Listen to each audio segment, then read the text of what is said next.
Здравствуйте, меня зовут Андрей, и мы находимся на канале Ходим-бродим. Сегодня мы приехали в город Коломна.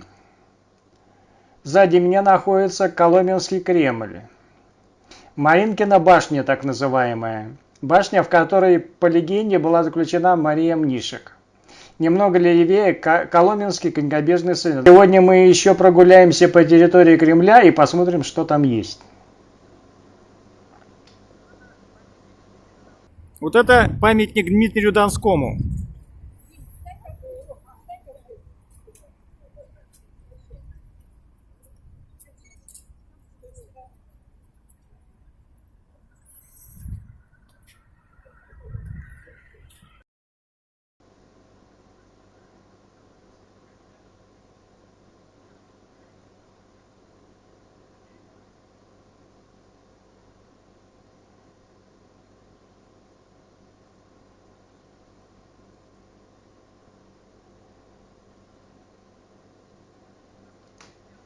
Вот там вот вдалеке заводь. Это река Коломенка.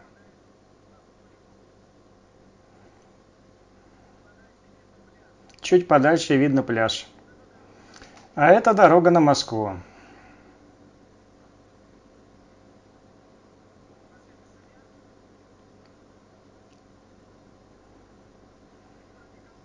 В городе Коломна есть три реки. Это Коломенка, как раз на которую мы смотрим, Москва-река и Ока-река. Коломенка впадает в Москву-реку, Москва-река впадает в Оку. А в Нижнем Новгороде Ока уже впадает в Волгу. А это конькобежный центр, о котором я уже сказал.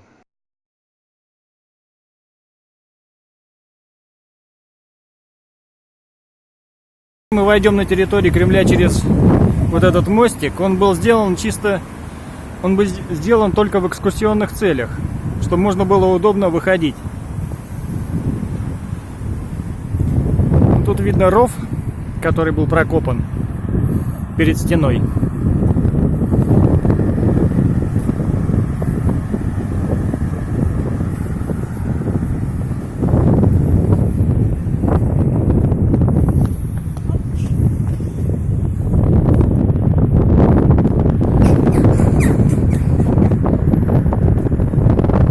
Марии Мнишек. Маринкина башня.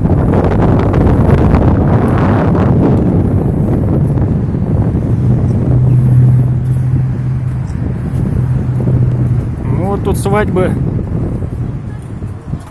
свои замочки вешают. Такая традиция пошла вешать на решетке замочки во время бракосочетания.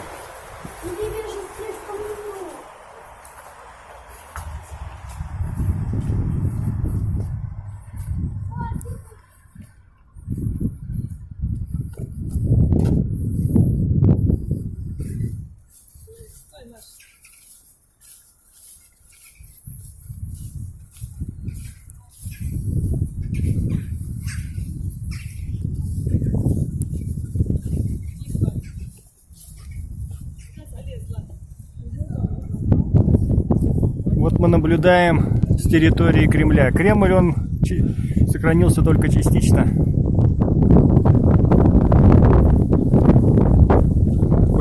Большая часть стен была разобрана.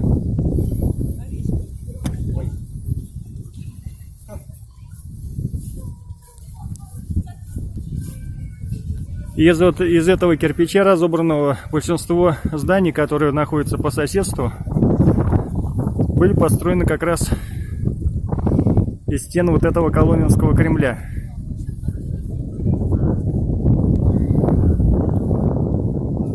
Это произошло где-то после Великой Отечественной войны, когда строительного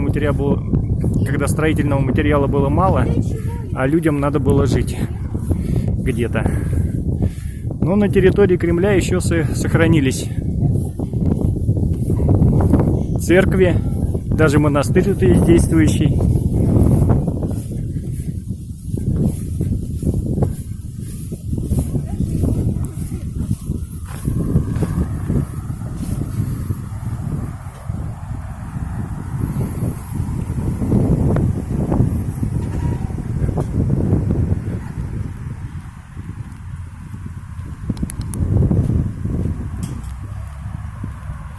Вот там вот шпиль вдалеке с колокольней. Когда-то это была церковь, но уже с советских времен эта церковь, она не работает.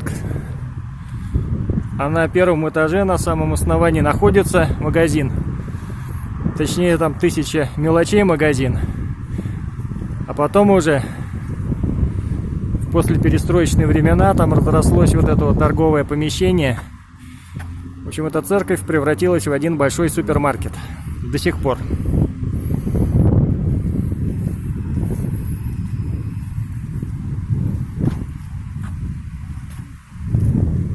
Но эти церкви уже действующие и работают по своему прямому назначению.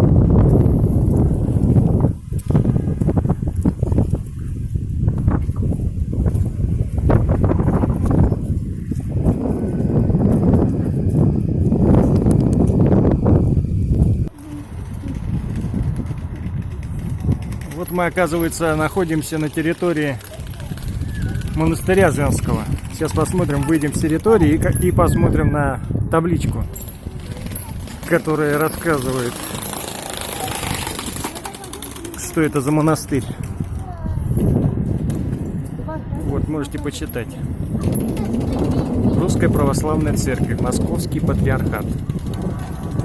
Успенский Брусинский женский монастырь. Основан в 1552 году.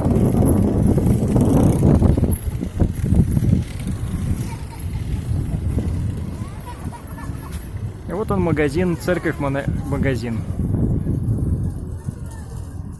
Здесь находится прогулочная зона пешеходная.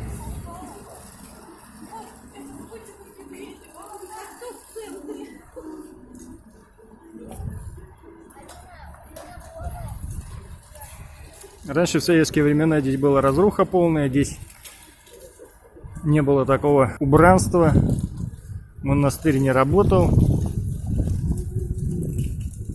Теперь все вернулось в лоно православной церкви и стали облагораживать центр города. Теперь здесь проводится много экскурсий, экскурсоводы зазывают прямо на каждом шагу провести экскурсию. Еще Коломна славится своей коломенской пастилой. Здесь было очень много яблочных садов. Сады были большие. И когда случались урожаи, надо было куда-то девать эти яблоки. И вот придумали из яблок делать пастилу.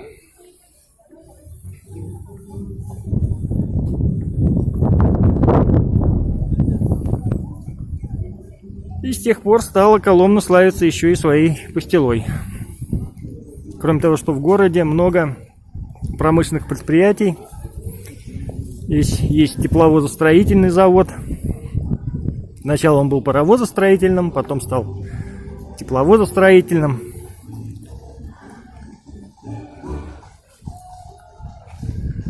А вон там еще какие-то идут гуляния.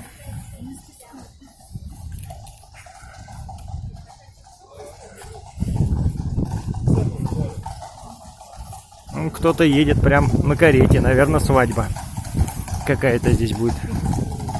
Или это просто прогулка идет. Видимо, можно в экскурсионных целях покататься. Вот на такой карете.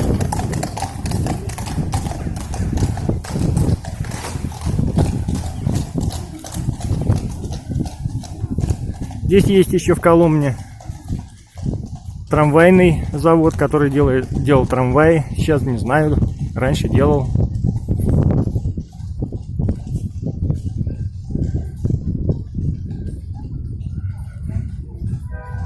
В общем, когда-то это был очень промышленный, развитый город.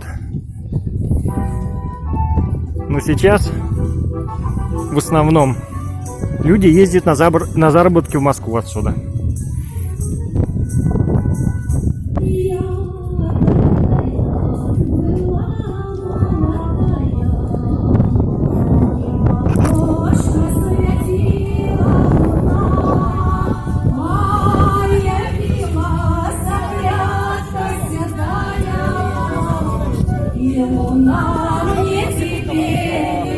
Дальше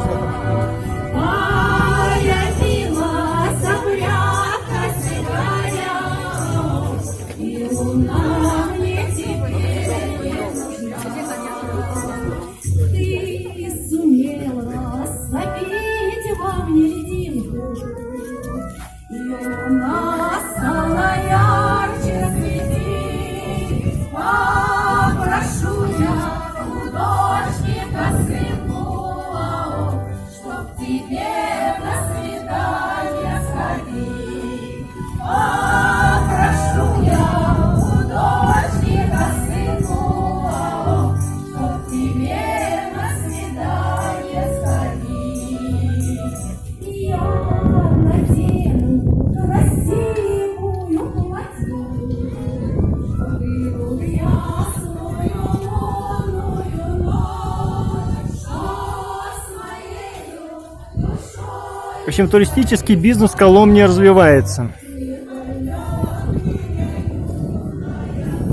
Облагораживается центр исторический.